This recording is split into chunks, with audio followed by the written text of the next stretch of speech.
Baik teman-teman, kita lanjutkan ke acara berikutnya. Mungkin Mas Audrey bisa menyampaikan ya, acara kita selanjutnya ada apa aja ya Mas ya? Oke, tadi udah denger ya teman-teman sedikit banyaknya cerita dari Bu Dwi. Semoga kita bisa ada yang mengikuti jejak dari beliau ya teman-teman.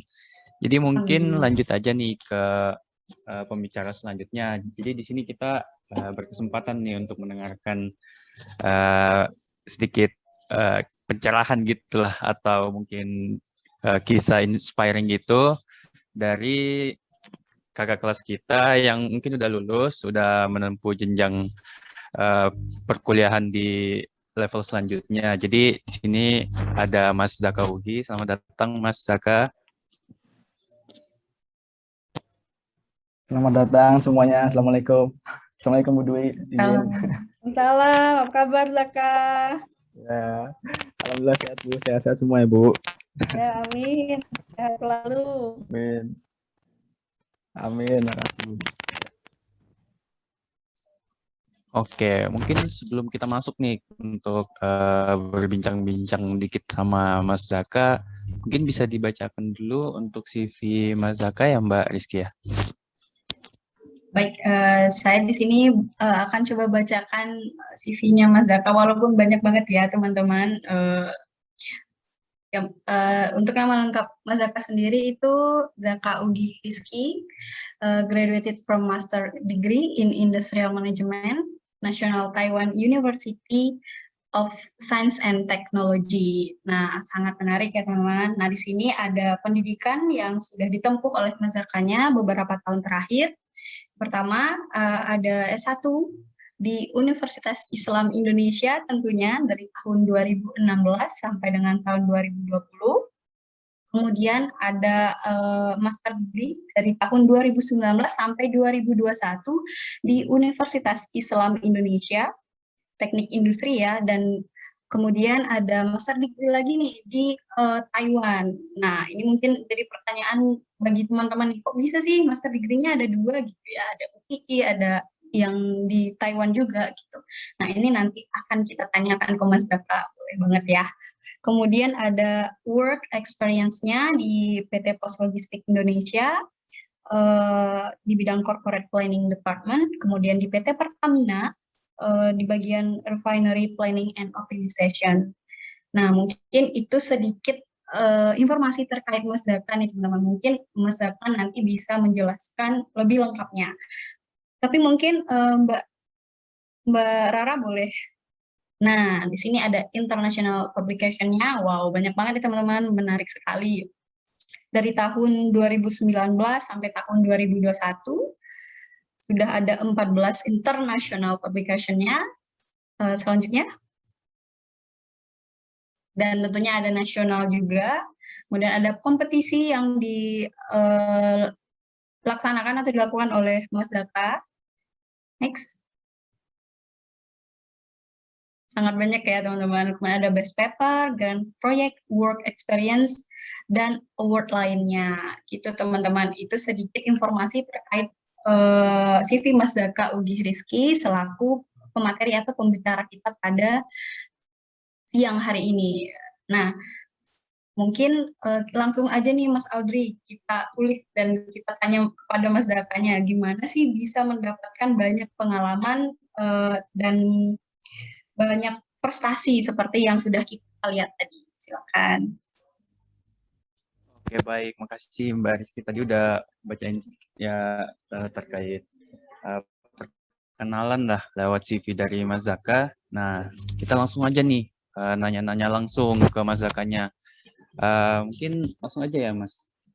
Jadi di sini mungkin untuk pertanyaan pertama Mas, ya kita dasar-dasar dulu aja nih untuk waktu Mas jadi asisten nih, untuk alasan itu Mas Zaka untuk jadi asisten itu seperti apa ya Mas? Mungkin bisa dibagikan ke teman-teman sekalian yang belum bergabung ataupun yang masih tahap OTW jadi asisten gitu.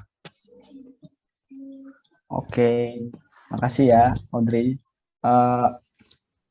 Kalau ditanya alasan saya dulu kenapa pengen jadi asisten ya ketika saat kuliah itu, tentu banyak pertimbangannya ya. Tapi beberapa di antaranya itu yang pertama, saya itu ingin memberi kesempatan untuk diri saya sendiri ya, untuk mempelajari ilmu secara lebih mendalam gitu. Ya, karena kalau dengan menjadi asisten itu kan kita berkesempatan untuk mempelajari ilmu yang ada di labnya itu secara lebih mendalam dibandingkan orang-orang yang tidak, gitu kan. Nah ini yang pertama sih yang pengen saya tekankan ketika saya dulu pengen jadi asisten gitu. Kemudian yang kedua, tentu karena jadi asisten itu nanti bakal dituntut untuk mengajar, kemudian juga berorganisasi, tidak hanya mengajar doang kan, karena banyak kegiatan di luarnya. Jadi itu membantu saya buat latih public speaking dan teamwork tuh, ya kan? Itu juga hal yang penting juga yang perlu kita persiapkan. Nah kemudian alasan lainnya itu karena dengan memahami pelajaran di lab tertentu itu, kita jadi belajar lebih dulu dibandingkan teman-teman yang tidak. Artinya dalam arti kita lebih cepat gitu mempelajarinya. Contohnya misalkan di lab Delsim. Lab Delsim itu mata kuliah yang diampunya adalah simulasi komputer gitu kan. Simulasi komputer itu kan ada di semester 6 ya. Ada di semester 6, sedangkan kita udah mempelajari simulasi itu ketika kita semester 3 4 ketika kita udah jadi manajemen training ya, udah jadi salon asisten, kita udah belajar lebih dulu gitu. Jadi ini bisa mempercepat kuliah kita sebenarnya. Nah, aku sering dapat pertanyaan gitu kan, kenapa bisa lulusnya 3,5 tahun kurang gitu. Nah, salah satu caranya ya dengan saya mengambil mata kuliah yang di atas dulu. Mengambil mata kuliah simulasi komputer, itu saya udah ambil dulu ketika saya jadi asisten gitu. Jadi ketika menjadi di semester 6-nya saya udah lega gitu, udah santai gitu. Udah punya waktu luang. Jadi bisa fokus ke risetnya. Nah, itu alasan lainnya. Kemudian tentu dengan menjadi asisten itu bisa mempererat relasi saya, teman-teman. Ya, mempererat relasi saya dengan dosen maupun juga dengan teman-teman seleb gitu kan. Ya kan? Nah, dengan menjadi asisten itu kan kita mau nggak mau kita jadi dekat dengan dosen gitu. Baik itu dengan kepala laboratorium kita sendiri, ya kan, maupun dengan dosen-dosen yang konsentrasinya sebidang dengan lab Delsim misalkan. Ya itu pastinya operation research gitu kan. Nah, itu dengan kita dekat dengan dosen itu, kita juga jadi membantu kita ke depannya gitu. Apalagi buat teman-teman yang mau lanjut S2, S3 gitu ya, kadang kan kita butuh yang namanya surat rekomendasi. Surat rekomendasi itu ya kalau kita nggak kenal dosen susah gitu. Nah, dengan kenal dengan dosen itu jadi kita lebih gampang gitu. Dan tentu juga bisa membantu proses menabung sih sebenarnya. Ya walaupun nggak banyak ya. Ya kan jadi asisten juga kita bisa mendapatkan penghasilan juga ya. Kemudian mungkin alasan lainnya itu kita bisa mendapatkan kesempatan peluang bekerja lebih. Kenapa? Karena dengan adanya gabung di lab itu kita punya yang namanya komunitas alumni gitu kan. Nah, kita di lab di sini kita punya alumni, kumpulan alumni kita juga bisa, dan beberapa di antara alumni kan udah bekerja di perusahaan, itu juga bisa membantu kita gitu. Nah, itu sih beberapa alasan kenapa saya jadi milih jadi asisten pada saat itu. Oke. Jadi banyak sekali ya teman-teman tuh bisa dijadikan untuk jadi asisten atau mungkin nanti untuk waktu yang akan datang. Jadi mulai dari ilmu yang bermanfaat, terus waktu kita yang menjadi bisa lebih efektif untuk terkait kelulusan, kemudian ada relasi juga, dipermudah juga untuk pengalaman kerja atau lain sebagainya ya teman-teman. Jadi situ, jadi gini Mas, aku ada pertanyaan lagi nih Mas. Jadi kan di teknik industri UI ini sendiri kan ada buka kok bisa sampai memutuskan untuk pilih Delsim, kan ada laptop lain tuh. Kenapa bisa Delsim? Oke. Kenapa saya akhirnya memutuskan lab Delsim dibandingkan dengan lab-lab lainnya gitu ya. Ketika saya semester 1, teman-teman, kita kan belajar namanya pengantar teknik industri gitu ya. Dan di pengantar teknik industri itu kita sering dengar tuh yang namanya system thinking.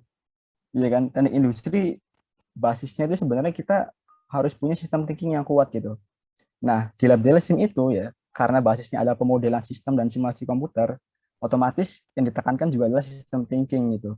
Nah, dengan saya menjadi bagian dari Lab Delsim itu juga mengajarkan kepada saya sistem thinking yang lebih kuat gitu. Ya kan? Nah, dengan adanya sistem thinking ini jadi kelebihan kita sebagai teknik industri ya, supaya kita ini lebih peka terhadap permasalahan dan memandang permasalahan itu secara lebih luas gitu. Ya. Ini yang pertama, karena ilmunya itu memang mengajarkan basis teknik industri gitu, system thinking. Kemudian kenapa alasan lain saya milih teknik Delsim itu karena ilmu yang diajari di Lab Delsim itu saya terbilang cukup sulit gitu. Ya, terbilang cukup sulit. Kenapa? Karena kalau kita lihat ya, misalkan di internet di mana-mana tutorial gitu, tutorial tentang simulasi komputer ini nggak banyak gitu.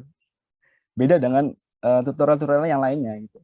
Saya sebelum milih Delsim saya udah riset dulu gitu, lab lain gitu ya. Kira-kira saya bisa pelajari sendiri nggak sih ilmunya? Kalau bisa pelajari sendiri nggak usah gabung deh gitu kan. Nah tapi saya lihat di Lab Delsim ini nggak banyak tutorialnya gitu. Kenapa nggak banyak tutorialnya? Karena softwarenya juga software mahal gitu kan, software berbayar semua, ya kan? Nah, dengan adanya saya gabung di Lab Delsim, saya punya kesempatan lebih untuk mengoperasikan software-software yang mahal tadi secara lebih luas gitu. Nah, ini beberapa alasannya. Kemudian ilmu tentang simulasi ya, ini kalau saya boleh jujur ya, berdasarkan pengalaman saya juga ketika saya S2 di Taiwan ini, simulasi ini jadi salah satu basis dari industri 4.0, teman-teman. Ya, jadi industri 4.0 ketika saya sekolah di Taiwan, bahkan tesis saya pun berkaitan dengan simulasi komputer gitu. Ya, tapi simulasi komputer udah bukan lagi classical simulation gitu ya, ada sistem nyata, kemudian kita mau jalan simulasi, kemudian kita lakukan eksperimen, kemudian kita implementasi gitu kan, biasanya kan seperti itu ya. Tapi di sini udah mainnya itu tentang digital twin gitu. Digital twin itu the next generation of simulation. Jadi ada sistem nyata, kemudian kita bangun model simulasinya, tapi keduanya ini saling terkoneksi gitu. Saling terkoneksi. Kita bisa melihat sistem nyata di model simulasi kita, dan kita bisa mengkontrol sistem nyatanya dengan melalui model simulasi. Nah, ini intensi saya gitu. Nah, tentu dengan kita mempelajari mata kuliah di Delsim, itu bisa memperkuat saya juga pribadi ketika saya S2. Nah, itu mungkin beberapa alasan sih, beberapa alasan kenapa saya akhirnya memutuskan jadi Lab Delsim.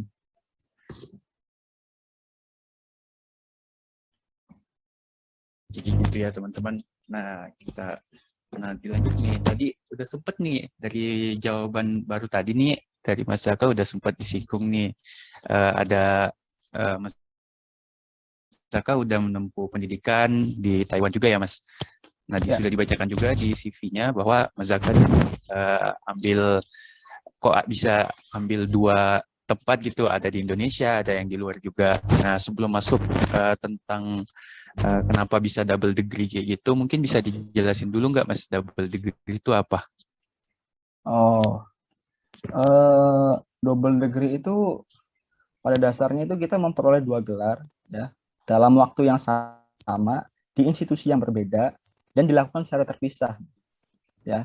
Ini bedakan antara double degree dengan mengambil 2 program reguler yang bersamaan ya. Kalau misalkan 2 program reguler bersamaan tuh misalkan saya S2-nya di UI, satunya di UGM misalkan. Ya. Kemudian di UI-nya 2 tahun, di UGM-nya juga 2 tahun. Nah, kemudian lulus dapat 2 gelar. 1 gelar di UI, 1 gelar di UGM.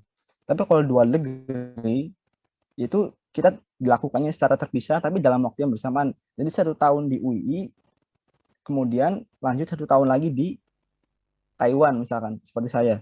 Nah, jadi dalam waktu 2 tahun itu kita dapat 2 gelar itu loh. 1 di UI, 1 dengan di Taiwan. Nah, dual degree ini sebenarnya nggak cuma di master doang kok ya. Di S1 juga ada, di S3 juga ada. Gitu ya.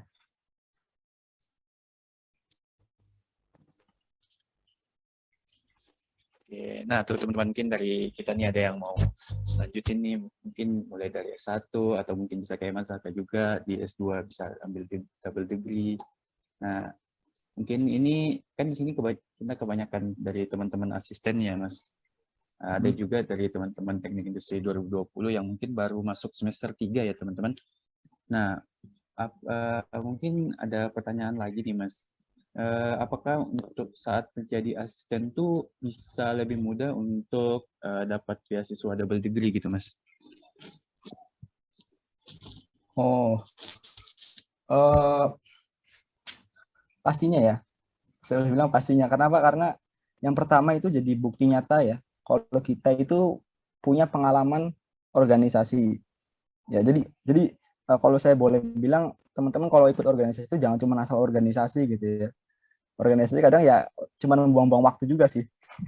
Itu cuma membuang waktu juga gitu, ikut organisasi rapat-rapat nggak. Aduh, kalau menurut saya mending nggak perlu ikut yang seperti itu gitu. Nah, kalau kita gabung di lab Delsim ini, ya di lab keilmuan lah, itu bukan cuma belajar organisasi, tapi juga ada yang nilai jualnya gitu, berkaitan dengan keilmuan teknik industri.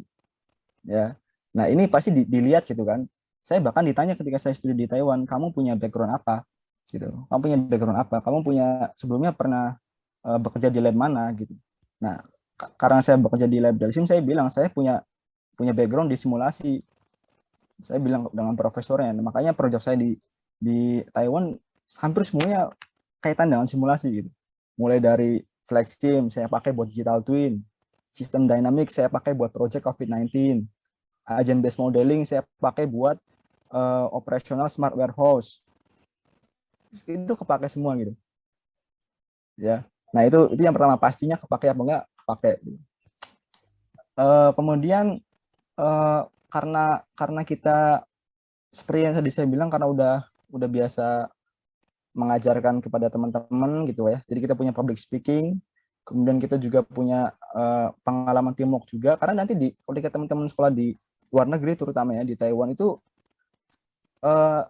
sistem pelajar itu berbeda banget sama di Indonesia. Ya, sistemnya itu udah project based gitu. Mainnya udah project gitu. Jadi setiap minggu kita presentasi di depan profesor dan di depan teman-teman. Public speaking kita kepake banget di situ.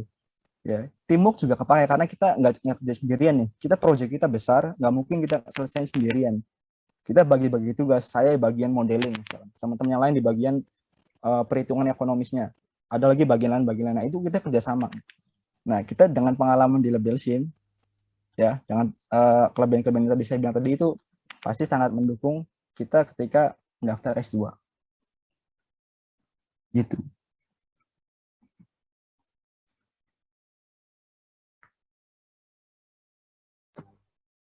Oke, ya teman-teman. Nah, dari kita nih mungkin udah ada yang terbesit nih dari pikiran teman-teman. Wah, pengen banget nih ikut kayak Mas Zaka nih ambil double degree. Tapi kita nggak tahu tuh usaha-usaha dari Mas Zaka sebelum ambil double degree itu seperti apa. Mungkin apa yang harus dipersiapkan, mungkin harus ikut ini, ikut itu. Mungkin bisa diceritakan sedikit, Mas? Bicara tentang apa tadi?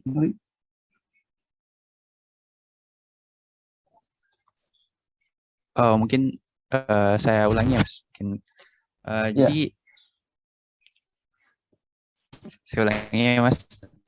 Jadi mungkin kita pengen tahu nih usaha-usaha dari Mas Zaka nih untuk dapat double degree atau untuk lanjut ke double degree itu seperti apa? Mungkin bisa ikut ini itu atau mungkin belajar sesuatu gitu. Okay. Mungkin gimana, Mas? Oke, sorry karena putus-putus di sini. Ya, oke. Latar belakang atau usaha yang saya lakuin ya. Yang pertama, saya dari awal emang saya udah ketika S1 saya udah mempersiapkan kepada achievement ya. Achievement ini saya udah prediksi gitu, pasti bakal kepake maupun saya kerja di perusahaan ataupun mau saya lanjut di S2 itu kepake banget gitu. Nah, tentu achievement-nya ini achievement yang kita dapatkan di S1 gitu ya. Bukan lagi ketika kita SMA atau kita luar negeri, kemudian yang kita tampilkan tuh pencapaian S2 sebelumnya misalkan. Karena saya luar negeri setahun di Indonesia, saya nggak diminta tuh pencapaian ketika saya S2 di Indonesia, tapi pencapaian ketika S1-nya gitu. Karena S2 saya belum selesai gitu kan. Jadi saya udah persiapkan pencapaian di S1 itu seperti mengikuti lomba, kemudian publikasi paper ini penting banget teman-teman. Ya, penting banget. Ini kalau saya bilang bahkan jauh lebih penting dibandingkan lomba-lomba sih, karena kalau lomba itu kan sifatnya kadang nasional gitu ya. Kayak contoh misalkan PKM gitu. PKM ketika teman-teman mau kampus di luar negeri, profesor saya nggak tahu PKM itu apa gitu. Iya kan? Nggak tahu gitu. Jadi nggak ada nilai jualnya gitu. Nah, tapi ketika teman-teman punya publikasi, apalagi publikasi internasional, mereka udah pasti paham gitu. Oh ya, publikasi sih kita juga lakuin di sini. Kita tahu gitu publikasi tentang apa. Nah, itu jadi lomba publikasi tapi tetap penting ya, lomba juga tetap penting. Kemudian IPK ya. IPK itu perlu juga. Jadi ketika saya S1 pun saya udah eh, fokusin IPK tuh ketika semester awal-awal sih sebenarnya. 1 sampai 4 itu saya udah persiapin IPK tuh. IPK-nya dibagus-bagusin dulu. Karena saya tahu nih ketika semester atas-atas tuh udah mulai sibuk nih. Gitu kan. Udah belajar IPK-nya udah kurang persiapin lagi nih. Makanya IPK saya justru ketika atas tuh menurun gitu. Tapi ya menurunnya karena saya isi dengan hal-hal yang lain. Saya udah ikutin lomba-lomba, ikutin konferensi. Jadi waktu buat belajar itu udah pasti berkurang, banyak izinnya gitu. Mau nggak mau gitu. Nah itu. Eh, Kemudian yang terakhir sih mungkin tentu berdoa ya. Berdoa dan minta restu sama orang tua sih. Kalau teman-teman mau luar negeri, artinya teman-teman bakal jauh dari orang tua dan waktunya mungkin lama gitu kan. Nggak sebulan 2 bulan bisa pulang gitu kan. Ya mau pulang gimana, jauh, mahal juga gitu kan. Seperti itu sih. Dan mungkin yang terakhir ya, kalau saya boleh saranin, kadang teman-teman saya ini terlalu banyak fokus ke CV gitu. Ya, nggak usah terlalu fokus sama CV gitu. Fokusnya tuh sama achievement yang bakal ditempel di CV-nya gitu. Ya, CV itu udah gampang lah, CV itu buat 1 hari juga udah selesai gitu. Tapi achievement yang bakal ditempel di CV-nya. Walaupun CV kita jelek tapi pencapaiannya udah banyak, ya udah gitu. Gampang. Nah, itu aja sih dari saya.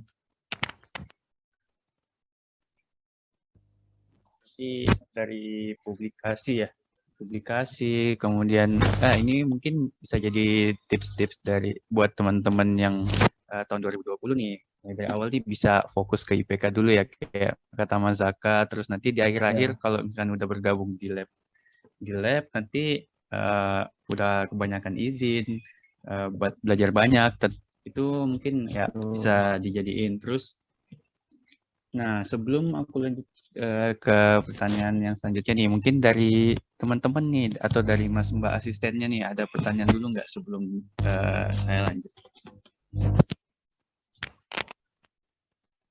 Ayo, monggo teman-teman, mungkin ada yang mau bertanya. Oh tuh, silakan Mas Hari. Oke, terima kasih. Assalamualaikum warahmatullahi wabarakatuh.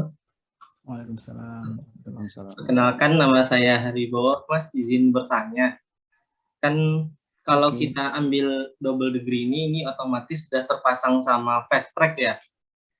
Ah, Nah, kalau fast track itu berarti nanti kita semua mata kuliah untuk yang di KIN itu tuh berarti dipilihin sama universitas ya?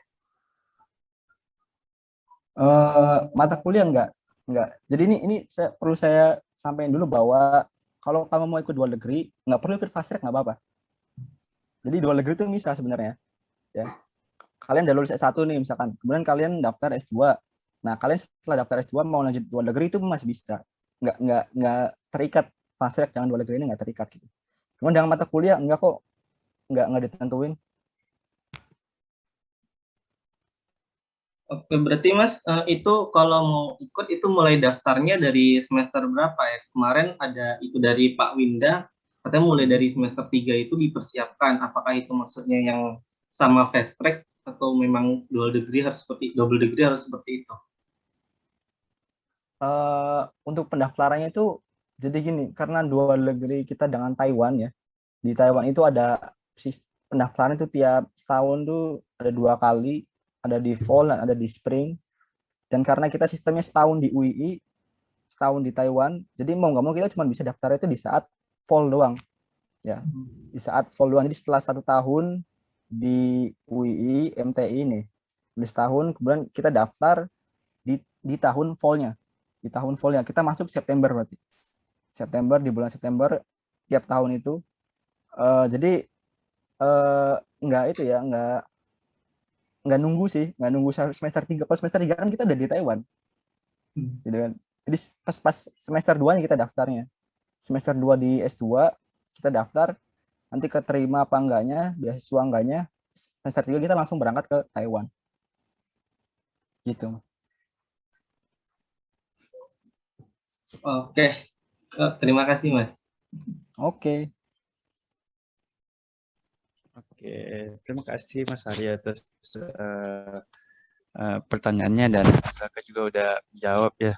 Mungkin Mas Hari ini udah pengen siap-siap nih buat double degree atau mungkin ada yang lain fast track mungkin Mas Ari ya. Ya semoga nanti dilancarkan ya nanti untuk Mantap. rencana Mas Ari. Oke, mungkin yang lain ada yang ingin bertanya? Dari Mas Mbak Permisi Sistek Mas, mungkin? mau tanya Oke. terkait untuk daftar di dua Yes. degree ini. Nah, dokumen yang disiapkan itu apa aja ya Mas kira-kira? Oke. Dokumen yang pertama itu yang pasti ijazah dan transkrip. Ya, ijazah dan transkrip ketika kita S1. Jadi seperti yang tadi saya sampaikan bahwa kalau kita mau daftar 2 negeri, yang dilihat itu bukan transkrip S2-nya, tapi transkrip S1-nya gitu. Karena S2 kita belum selesai dianggapnya. Ya, jadi yang pertama ijazah dan transkrip. Nah, karena kita di UI itu ijazah dan transkripnya udah ada yang berbahasa Inggris, jadi itu lebih memudahkan tuh. Karena semuanya wajib dokumennya dalam bentuk bahasa Inggris kan. Ya. Yang pertama ijazah dan transkrip. Kemudian yang ketiga CV. Ya, CV kalian persiapkan, dan yang kemudian juga ada namanya surat rekomendasi. Surat rekomendasi kita minta kepada dosen, ya. Kita minta tolong kepada dosen untuk membuatkan surat rekomendasi tentang kita gitu. Nanti dosen yang ngasih atau submit ke sistemnya. Gitu. Nah, kemudian yang terakhir itu tentang sertifikat bahasa Inggris. Ya, untuk membuktikan kalau kita memang bisa bahasa Inggris. Tapi jujur waktu itu saya nggak punya TOEFL dan nggak punya IELTS sih, jujur aja ya. Saya masuk Taiwan tuh tanpa TOEFL dan tanpa IELTS gitu. Nah, kenapa bisa? Karena dua negeri ini sebenarnya ada kelonggaran sih. Kalau tentang bahasa Inggris ya, tentang bahasa Inggris ada kelonggaran. Tapi yang saya submit waktu itu tuh hasil CEPT itu. CEPT tahu ya? Hasil yang dikeluarkan dari UI itu. Kalau kita mau lulus, kita kan harus daftar CEPT dulu tuh. Nah, walaupun CEPT itu tidak bisa direcognize secara internasional, tapi seenggaknya itu keluaran dari institusi kita, dari UI gitu. Nah, itu yang saya pakai, tapi tetap aja kok dapat kok. Itu yang pentingnya sih. Ijazah, transkrip, CV, bahasa Inggris, dan surat rekomendasi dari dosen. Itu aja. Yang lainnya tentang informasi pribadi kita. Oke, berarti 5 dokumen itu benar-benar yang wajib banget ya Mas buat disiapin. Iya. Oke, makasih Mas Zaka. Oke, sukses. Oke, Mbak Finda. Mungkin ini ya Mas Zaka, ada pertanyaan ini di kolom chat dari Deniska Adi. Oke, selamat siang Mas Zaka, mau tanya terkait publikasi. Tips cari ide riset agar lolos publikasi di jurnal bereputasi. Kemudian untuk yang kedua, apakah bisa mahasiswa yang mengajukan publikasi kepada publisher atau harus atas nama dosennya? Terima kasih. Oke. Publikasi ini mungkin Bu Dwi lebih ahli ya, karena Bu Dwi udah dosen dan udah S3 juga gitu. Cuman mungkin kalau sedikit saran dari saya, kalau saya pribadi mau melakukan publikasi itu, yang pertama saya pasti lakukan literatur review dulu gitu. Saya baca jurnal-jurnal dulu, jurnal-jurnal yang kita pengen risetnya ya. Misalnya kita pengen riset tentang simulasi, gitu kan. Saya tentu baca riset tentang simulasinya. Baca dulu beberapa papernya, kemudian setelah baca beberapa itu nanti kita bisa dapat yang namanya research gap gitu kan, apa yang belum diteliti oleh peneliti sebelumnya. Nah, research gap itu yang bakal jadi topik penelitian kita. Kalau udah ada novelty itu insya Allah gampang gitu buat publikasi sih ya. Yang penting itu novelty-nya, keterbaharuannya, apa yang membedakan paper kita dengan paper sebelumnya, apa yang belum dilakukan sebelumnya dan kemudian kita lakukan sekarang gitu. Nah, ini yang pertama. Jadi lakukan literatur review dulu, baca-baca dulu jurnalnya, apa yang belum diteliti, kemudian kita topiknya kita yang di research game tadi itu yang belum diteliti itu. Ini insya Allah bakal gampang gitu. Kemudian apakah bisa mahasiswa mengajukan publikasi atau harus dengan dosen? Enggak harus sih, ya enggak harus dengan dosen. Dan enaknya lagi kalau kita jadi mahasiswa itu kita bisa ngajuin permintaan dana ke universitas. Kan kita kadang publikasi itu kita harus bayar ya. Kadang teman-teman bingung gitu, ini bayarnya dari mana uangnya? Kita minta aja ke universitas gitu. Kalau di UII itu ada dari direktoratnya kan, kita bisa ngajuin dana dan akhirnya dinai. Kalau Mas Denis ini saya kenal ini dari UGM gitu kan. Dari UGM juga pasti didanai sih Mas. Mas Denis. Ya. Jadi nggak harus jangan dosen kok, bisa sendiri. Tapi tentu kalau kita belum punya pengalaman bekerja bareng dengan dosen itu menjadi pelajaran buat kita. Gitu.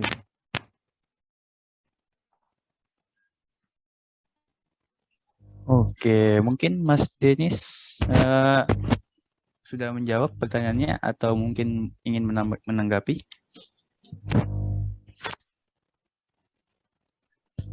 Oh, terima kasih kata Mas Zaka. Oke, untuk mungkin 1-2 pertanyaan lagi dari teman-teman peserta, dari teman-teman teknik industri angkatan 2020, Mas Mbak asisten. Masih ada waktu nih untuk 1-2 pertanyaan mungkin.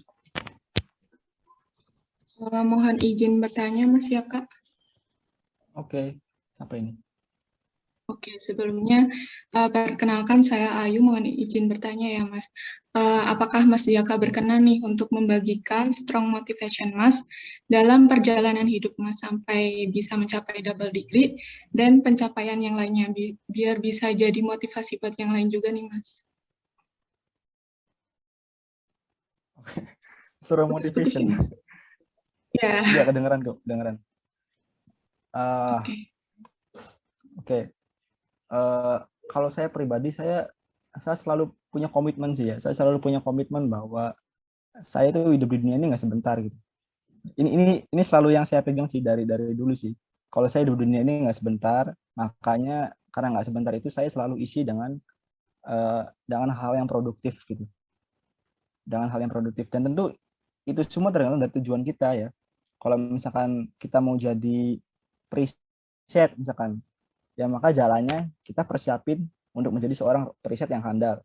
Kita mau jadi pekerja di perusahaan yang besar, ya kita siapin hal-hal yang sifatnya terkait dengan pekerja itu, gitu kan. Yang pertama, saya selalu tadi megang mindset seperti itu gitu. Kalau saya hidup saya nggak sebentar, jadi saya selalu mengisi waktu sempit itu dengan hal yang produktif. Kemudian saya selalu mencoba untuk melakukan yang terbaik di setiap apa yang saya lakukan. Ya. Di setiap apa yang saya selalu jadi yang terbaik. Saya nggak berpikir bahwa wah udahlah hal ini nggak terlalu penting lah gitu. Jadi saya nggak mau 100% di sini, setengah-setengah gitu menjalaninya. Saya nggak kayak gitu kalau saya. Saya selalu 100% saya lakuin, 100% saya lakuin semaksimal saya gitu. Dan saya nggak pernah membandingkan dengan teman-teman saya. Ya, saya nggak pernah membandingkan dengan saya pencapaiannya seperti ini nih, teman-teman saya seperti ini. Saya nggak pernah berpikir seperti itu gitu. Tapi yang saya lakukan itu adalah saya mencoba membandingkan diri saya dengan diri saya yang kemarin. Gitu. Oh ya, hari ini saya udah belajar tentang A nih. Oh ya, A ini belum saya pelajari kemarin, jadi ya saya hari ini ada kemajuan gitu. Saya nggak perlu membandingkan dengan teman-teman saya lain yang sudah mungkin udah mencapai jauh gitu. Jadi fokus ke diri kita aja sendiri gitu. Fokus ke diri kita sendiri. Kemudian yang lainnya itu coba perdekat hubungan kita dengan Allah sih. Ya, saya bukannya mau sok-sokannya, cuman kalau udah berpikir seperti ini gitu, berpikir kalau saya tuh ngelakuin ini sebenarnya buat apa gitu. Saya belajar simulasi ini buat apa sih? Di akhirat nggak ditanya juga gitu kan. buat apa gitu. Ya, saya berpikir bahwa apa yang saya pelajari hari ini, saya berdoa biar bisa bermanfaat buat akhirat saya nanti gitu. Kalau misalkan saya belajar simulasi gitu, kemudian saya nanti suatu saat menjadi periset dan hasil riset saya itu bisa berkontribusi di dalam dunia keilmuan sehingga bisa misalkan dibaca oleh ribuan orang gitu ya, suatu saat nanti itu kan jadi pahala jariah gitu. Ya, pahala jariah buat saya gitu. Jadi kenapa saya buat paper tuh salah satunya karena saya pengen dapat pahala jariah gitu. Saya pengen paper saya dibaca-baca sama orang, kalaupun nanti saya mati itu paper saya tetap dibaca sama orang-orang gitu. Dan itu menjadi pahala jariah buat saya gitu kan. Nah, coba cari peluang itu, peluang di mana biar apa yang kita lakukan di dunia itu nggak cuman bekerja buat di dunia doang, tapi ada di akhirat juga. Nah, mungkin itu aja ya. Saya bukan pemotivasi andal nih.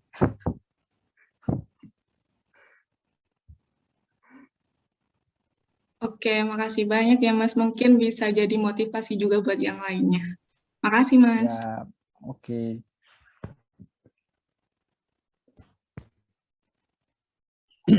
Oke, jadi berawal dari publish paper ya Mas, berakhir jadi pahala jariah ya, amin.